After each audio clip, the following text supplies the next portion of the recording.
Desde hace varios años, la UNED ofrece el curso especialista universitario en psicoterapia psicodinámica de grupos, un curso que comienza en diciembre y cuya fecha tope de matrícula será el 15 de noviembre.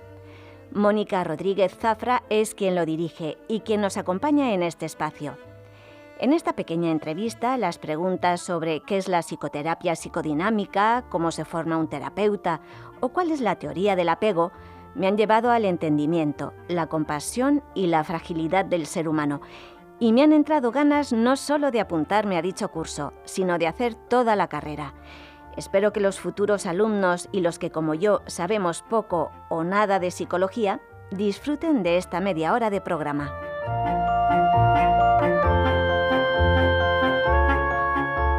Hola Mónica, bienvenida. Hola Ana, encantada de estar aquí con vosotros. Mónica, ¿nos podrías decir qué es la psicoterapia psicodinámica? Pues sí, para ello voy a utilizar algunas definiciones y alguna recopilación y síntesis de algunas definiciones que he estado elaborando para los alumnos, para el curso que imparto de formación permanente para los alumnos. En primer lugar, decir que a diferencia de otros tratamientos que son corporales, que utilizan otra serie de técnicas, el tratamiento psicodinámico es un tratamiento psíquico, verbal y no verbal, porque también nos fijamos en todo el comportamiento no verbal de la persona, que tiene como objetivo principal eliminar o aminorar el sufrimiento del paciente. ¿Cómo? Pues a través del autoconocimiento y de la autocomprensión. Es importante diferenciar aquí entre sufrimiento y dolor. El dolor es un dato de la vida, es algo que nos ocurre sin que lo busquemos. Pero cuando añadimos rumiaciones, pesimismos, bueno, pues estamos añadiendo una parte de sufrimiento con la que podemos trabajar y podemos aminorarlo. ¿Y qué es lo que causa este sufrimiento y este dolor? Bueno, pues normalmente las dificultades que plantean los pacientes son problemas inter, y con eso quiero decir como internos, inter o intrapersonales, problemas que se me generan dentro de mí misma, dentro de mí mismo o en relación con otras personas. ¿Qué hace la terapia psicodinámica? Pues buscar e ir explorando junto con el paciente el origen, la génesis y el significado de ese sufrimiento, de la tristeza, de la ansiedad, también del mantenimiento de ese sufrimiento. Aquí es importante decir que en la psicoterapia psicodinámica no se va al pasado por ir al pasado, tenemos que hacer una revisión del pasado forzosamente. ¿Y cuándo vais al pasado? ¿Cuándo? Fíjate, Ana, cuando el pasado sigue siendo presente, en el sentido en el que si yo ahora mismo me estoy relacionando de la misma manera conflictiva que se relacionaron conmigo mis primeros cuidadores principales, ese pasado no es pasado, sigue siendo presente. Cuando voy a la génesis, voy al lugar, al espacio temporal, porque este lugar de la psique no funciona con el espacio-tiempo tal y como lo sentimos cuando estamos de modo consciente. ¿Cómo se generó esa situación vincular? ¿Cuál fue la herida? ¿Cuál fue el dolor? Y bueno, ahí intentamos hacer una distinción que parece muy obvia, que parece muy fácil, pero que no lo es tanto, que es decir, bueno, aquella niña, aquel niño que fui, se relacionó de esta manera porque pasó esta circunstancia, pero ahora como adulto tengo otras capacidades, tengo otra cosmovisión, otra visión de mí mismo, de mí misma, puedo tener otros recursos y reaccionar y accionar en la vida de manera diferente, de tal manera que entonces sí el pasado se puede convertir en pasado. Entonces se trata de eso, de poner el pasado en el pasado. Pero para saber si ese pasado tiene una relación con este presente, sí, ¿tenéis que ir en algún momento o vosotros ya con toda la experiencia que tenéis os dais cuenta de que en realidad no hay relación pasado-presente, sino es un problema solo presente? Bueno, normalmente las personas que acuden a pedir ayuda psicológica y todo, y lo que yo veo fundamentalmente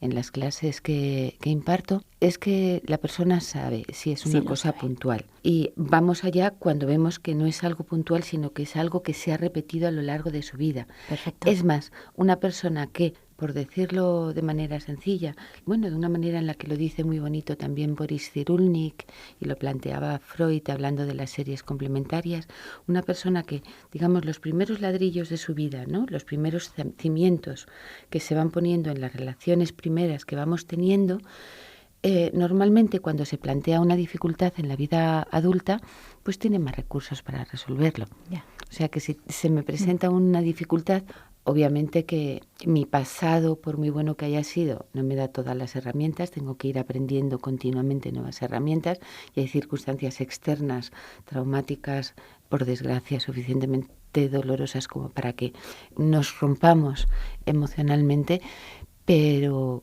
bueno, hay menos vulnerabilidad cuando hay una infancia con estos ladrillos bien colocados. Uh-huh.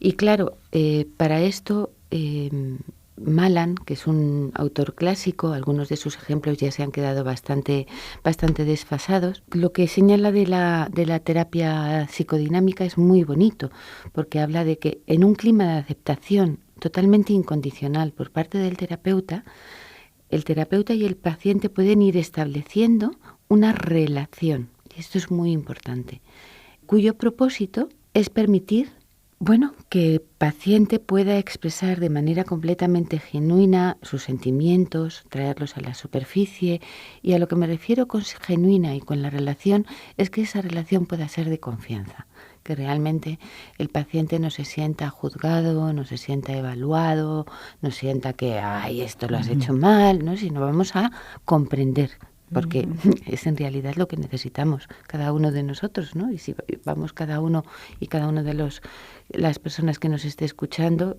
lo que más nos ayuda es comprendernos a nosotros mismos, a nosotras mismas, ¿no? Y este es uno de los principales elementos terapéuticos. ¿Por qué? Porque el poderme expresar con libertad, sintiéndome respetado, respetada, con intención de comprenderme, con el deseo de la otra persona de comprenderme y de darme algunas pistas, funciona con lo que desde otras perspectivas psicológicas se llama una experiencia emocional correctiva. Es decir, puedo tener una experiencia emocional diferente de las que me hicieron daño y con lo cual no solamente se queda eso en esa experiencia, sino que puedo sentir y experimentar y vivir que realmente puedo relacionarme de otra manera. Y de ahí que la relación terapéutica y toda la psicoterapia psicodinámica relacional, porque lo relacional entra dentro de esta perspectiva y esta manera de entender la psicoterapia psicodinámica que estoy planteando aquí contigo, bueno, pues es uno de los principales factores terapéuticos. Supongo que como paciente uno siente la confianza y tranquilidad de estar con una persona que tiene interés en escucharla y además está seguro de que esta otra persona que le escucha tiene los medios para ayudarla, ¿no? Exacto. O sea, que son las dos cosas. Yo supongo que eso también da mucha confianza. Absolutamente. Fíjate, por eso hablamos, Ana, de que los requisitos fundamentales para ser un buen terapeuta es primero su bagaje académico, la formación, no solamente en el conocimiento de cómo se estructura el psiquismo, que es lo que, aparte de otras teorías como el psicodrama, pero creo que la teoría psicodinámica es la que tiene una teoría más comprensiva de cómo se estructura el psiquismo, al ir añadiendo también los nuevos descubrimientos y los avances más recientes de cómo se estructura el psiquismo. Entonces ese bagaje académico, pero por otro lado hacemos mucho hincapié, y por eso en la formación que luego vamos a hablar de ella, hacemos muchísimo hincapié en que el terapeuta se haya trabajado personalmente. Ese trabajo personal, porque todo lo que no nos hemos trabajado de nosotros mismos se convierte en un punto ciego. Imagínate que yo soy una persona que no sé disfrutar de la vida, solamente me dedico a trabajar de una manera compulsiva, hago muy bien mi trabajo, pero no mantengo relaciones sociales, no mantengo una vida de ocio, tengo un bagaje académico como terapeuta maravilloso y fantástico, pero si viene a mi consulta o viene a la consulta de una persona así, una persona con este tipo de problemática, pues a mí me va a parecer completamente normal. Entonces, bueno, he puesto un ejemplo muy extremo, pero es así, ¿no? Todo lo que no nos hemos trabajado se convierte en un punto ciego. Y luego la tercera parte es la supervisión. Al principio, los supervisores, y por ejemplo en el Servicio de Psicología Aplicada aquí de la UNED hay un equipo de supervisores excelentes, pues van ayudando a los terapeutas a ir viendo cada vez más, a poder ir interviniendo. Además de eso, hay una serie de requisitos personales. Claro, tú decías, alguien que se interese por ti, que escuche las dificultades que tienes en la vida, que lo haga de una manera genuina y natural. Además de que es muy importante que la relación terapéutica esté ceñida al marco terapéutico, ¿no? Y que luego después el paciente no se vaya con el terapeuta a tomar caña, sino que está ceñida al marco terapéutico. Sí. Sería tema de otro programa hablar de qué manera el propio marco terapéutico es terapéutico ya de por sí. Un buen terapeuta, para poder crear una buena relación terapéutica, debe tener una serie de habilidades, y estas habilidades se entrenan. Por un lado, comunicarse de forma directa, abierta y sencilla, porque sirve como modelo. Esta es como la importancia del ser del terapeuta. Igual que en educación decimos que se educa con lo que hacemos y con el ser del educador, más que con lo que se dice que hagas, porque el niño termina haciendo lo que hacen los adultos, sí, y lo que ven. Exactamente, ¿no? También tiene que desarrollar la capacidad de comprender que el modo en el que el paciente se relaciona con él refleja los propios conflictos del paciente y sabe cómo tratarlos. Por ejemplo, hay terapeutas que cuando un paciente se relaciona de una manera agresiva o muy tímida o que no expresa determinadas cosas o que, oculta algún tipo de información, esto no es algo que va contra el terapeuta, sino que refleja justamente la problemática de la persona. Entonces, el terapeuta tiene que tener la habilidad y tiene que ir aprendiendo y formándose en la habilidad para ir detectando estos factores para poderlos ir trabajando, porque es algo que interfiere gravemente en la vida de una persona. Está disponible para la comprensión, con atención, calidez y acogida. Y vuelvo a hacer hincapié en la comprensión. No es en el análisis, esto lo debes hacer, esto no lo debes hacer, no es de esa forma rígida. Se siente tolerante, realmente es tolerante ante cualquier situación que no traspase límites éticos. Me refiero en cuanto a religión, temas políticos, temas, en que no se trata de analizar eso, se trata de analizar la problemática que trae el paciente con absoluta aceptación de que cada uno tiene su propia cosmovisión, ¿no? Y el interés es real, es capaz de sentir empatía, actúa con espontaneidad y aunque a veces tenga que actuar como, o sea mejor dicho, ¿no? Que se expliquen determinados procesos psíquicos, es mejor que el paciente vaya autocomprendiéndose. ¿Por qué digo que hay veces que es bueno explicar algunos procesos psíquicos? Porque a veces patologizamos ciertas cosas que nos pasan. Y entonces, cuando vemos que es normal tener tales situaciones en la adolescencia, que es normal tener un cierto revuelo emocional hacia la crisis de la mitad de la vida que llamamos, lo difícil que es hacerse mayor, poder despatologizar. Claro, porque son cosas normales, ¿no? Es lo que lleva la vida consigo, ¿no? Exactamente. Lo que pasa que, claro, depende de cómo lo vivamos, igual a veces es un mundo para nosotros. Exactamente. Es importante despatologizarlo y luego trabajar esto que tú dices, que es cómo estoy viviendo yo, irme haciendo, cada vez menos capaz de hacer determinadas cosas, ¿no? O cómo estoy viviendo yo como adolescente, como joven, el deseo y el miedo que me da lanzarme a la vida. Claro. ¿No? Son cosas normales, pero a veces, ciertas inseguridades, nos viene muy bien el empujoncito y la ayuda. Claro que sí. Y muchas veces decimos, ¿cómo voy a ir al psicólogo? Pero es que es muy normal sentirse así y es muy agradable que un psicólogo, en este caso, si no encuentras ayuda en ningún otro sitio, que te pueda dar ese empujoncito, ¿no? Exactamente. Que tú necesitas. Sí. Además de ayudarte a dar ese empujón, a comprenderte, a resolver conflictos, ¿no? Porque algunas veces estamos conflictuados con un deseo que tenemos y lo que creemos que tenemos que hacer. Estamos conflictuados por dentro.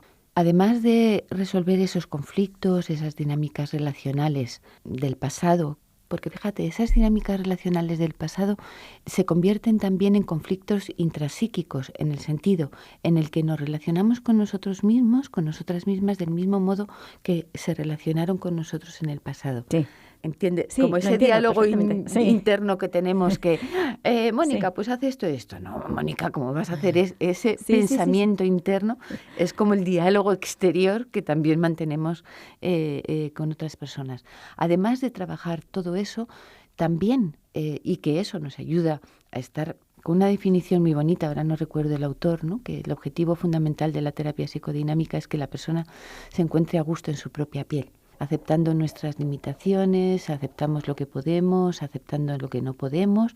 Eso no significa que no queramos ser cada vez mejores personas, Claro, pero no está desde claro. el dolor, sino Claro, desde el la deseo de crecer. Y en ese sentido, es con lo que lo enlazo con lo que me preguntabas, la terapia también nos ayuda a crecer como personas. Mónica, ¿y cuáles son las bases teóricas de la psicoterapia psicodinámica?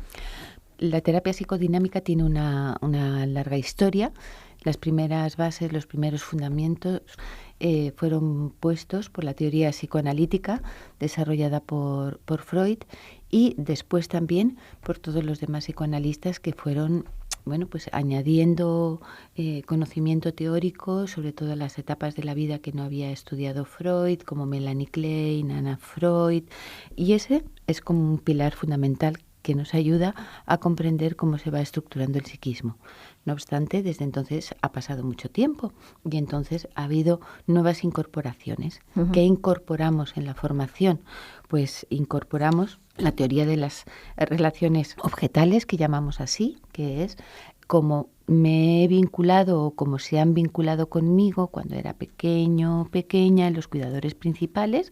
Eso va configurando mi manera de vincularme con otras personas, pero también de vincularme conmigo misma. Va configurando también no solamente mi autoconcepto sino que va configurando también mi autoestima.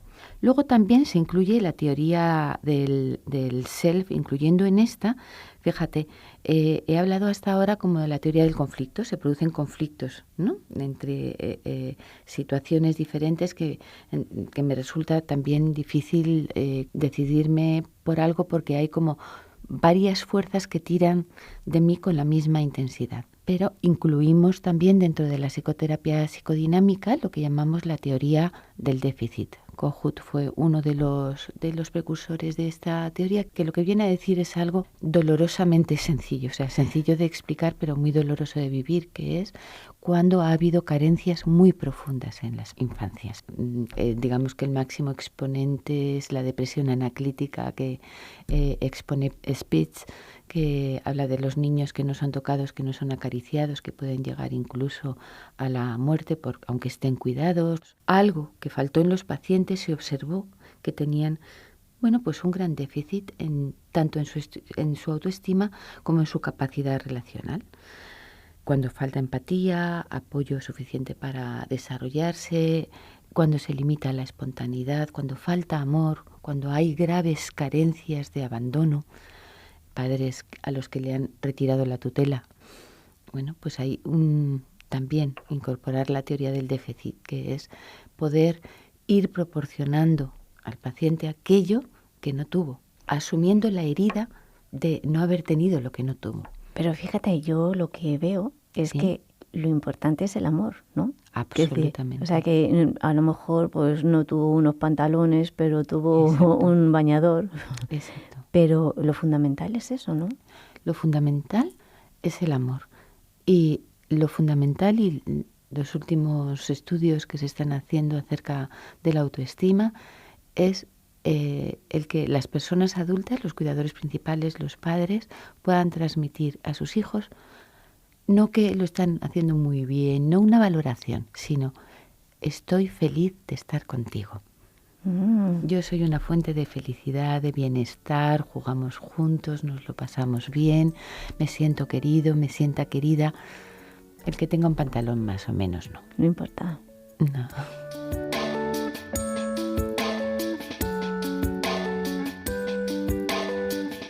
Mónica, has hablado de la teoría del déficit, de las relaciones objetales.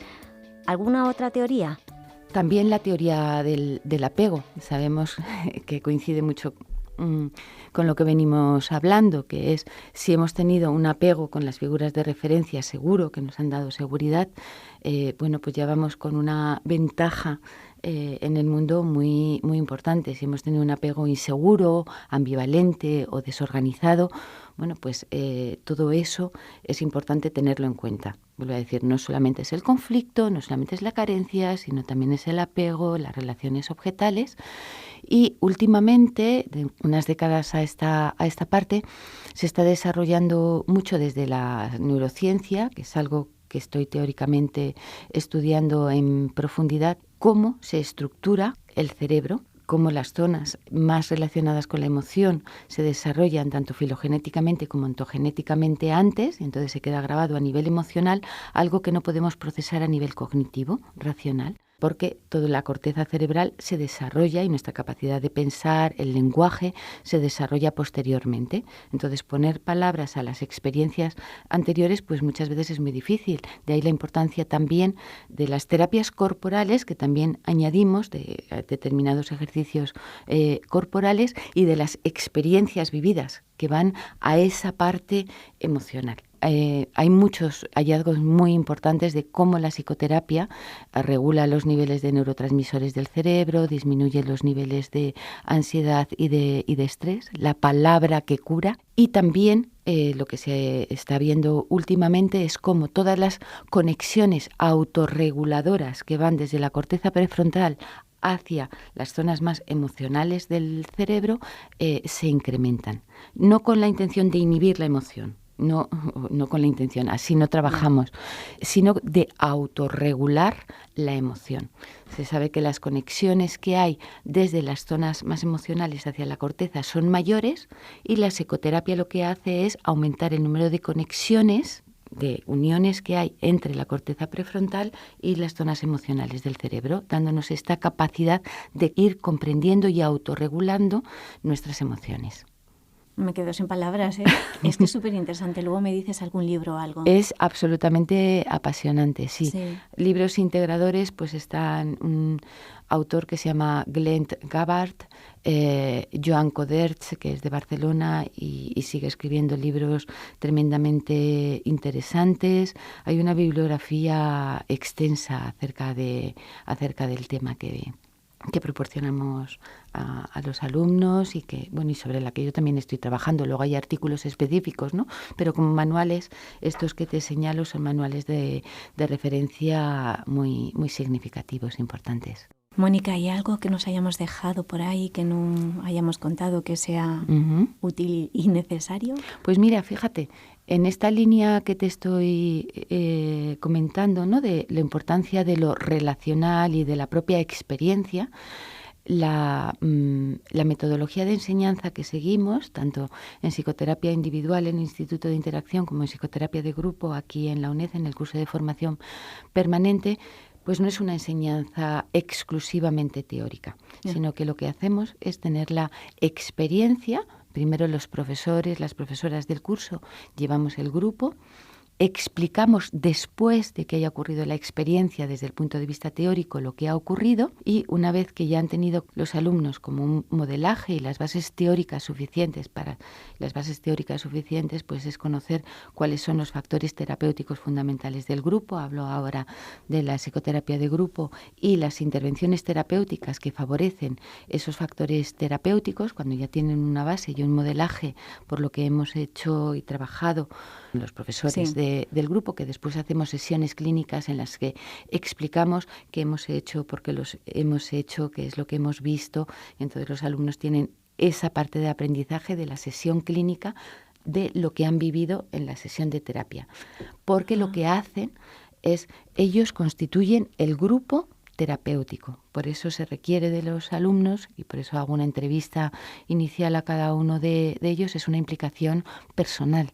Ajá. No es obligatorio que cuenten todo, pero sí que lo que cuenten sea auténtico y cierto con respecto a su vida. Y luego después, pues pasados un par de meses, son los alumnos los que pasan por el rol de terapeuta. Y entonces tienen la propia vivencia y la propia experiencia de darse cuenta qué es lo que se siente siendo terapeuta, sus dificultades, que normalmente suelen coincidir. Una parte es el aprendizaje teórico, obviamente, y otra parte es todo aquello que no tenemos resuelto en nosotros mismos, en nosotras mismas, se constituye como en puntos ciegos. Entonces, en la sesión clínica que hacemos después de que los alumnos hayan pasado por el rol de terapeuta, vemos todo esto. Uh-huh. Entonces, el bagaje que después vamos señalando que es importante para ser un buen terapeuta de grupo y de individual es el bagaje teórico, obviamente, el bagaje también de la propia terapia, del propio trabajo personal, y luego después, pues en los primeros años, ir acompañados por una buena supervisión. Los alumnos que estén interesados, ¿dónde tienen que formarse? ¿Dónde tienen que ir? ¿Qué tienen que hacer? Pues hay distintas posibilidades de formación. A mí me gustaría hacer alusión que en el grado de psicología hay una asignatura que es Introducción a las terapias psicodinámicas y constructivistas que imparten Begoña Rojí y Luis Ángel Saúl, que han hecho un manual magnífico de un gran rigor académico. Ahora, desde el punto de vista práctico, que es lo que te decía, ¿no? De aprender siendo paciente, aprender siendo terapeuta con unos profesores que me den feedback de qué es lo que están viendo las sesiones clínicas, que los demás alumnos vean la situación de terapia. Bueno, pues ahí tengo la suerte de dirigir un curso de formación permanente en la UNED que se llama Especialista Universitario en Psicoterapia Psicodinámica de Grupos. Los alumnos aprenden con el propio grupo que ellos conforman. Después de que los profesores hayamos sido terapeutas de ese grupo, luego ellos van pasando por ese rol, pero no haciendo role-playing, implica una implicación personal importante. Luego está el Instituto de Interacción y Dinámica Personal, que hace primero, que tiene 2 años. El primero es de psicoterapia de grupo, tal y como lo hacemos en la UNED, y el segundo de psicoterapia psicodinámica individual. Tenemos un acuerdo con ellos que los que ya han hecho el curso de formación permanente en la UNED de primero de grupos pueden pasar al módulo de individual, en el que también aprenden siendo pacientes y terapeutas y observando a los profesores. Bueno, casi como primicia puedo decir que recientemente se ha abierto un espacio que se llama Espacio 136, en el que varias instituciones se han unido para potenciar el desarrollo humano. Y este proyecto está conformado por 5 instituciones: la Fundación Tomillo, que lleva años dedicándose al desarrollo humano, la Fundación Aprendiendo a Ser, el Instituto de Interacción y Dinámica Personal, que cambia de sede de la calle Hortaleza a la calle Serrano 136, el Instituto de Comunicación No Violenta y el Centro de Focusing. Y es una gran oportunidad de aprendizaje experiencial. La formación práctica lo que nos hace es darnos cuenta de qué sentimos cuando estamos siendo terapeutas, cuáles son nuestras dificultades, qué es lo que nos hace sentir el conflicto, la situación que traiga el paciente. Es lo que más pistas y más nos va a ayudar a aprender a escuchar adecuadamente. Muchas gracias, Mónica. Encantada. Qué interesante. Encantada, Ana. Ha sido todo un placer. Para mí. Gracias.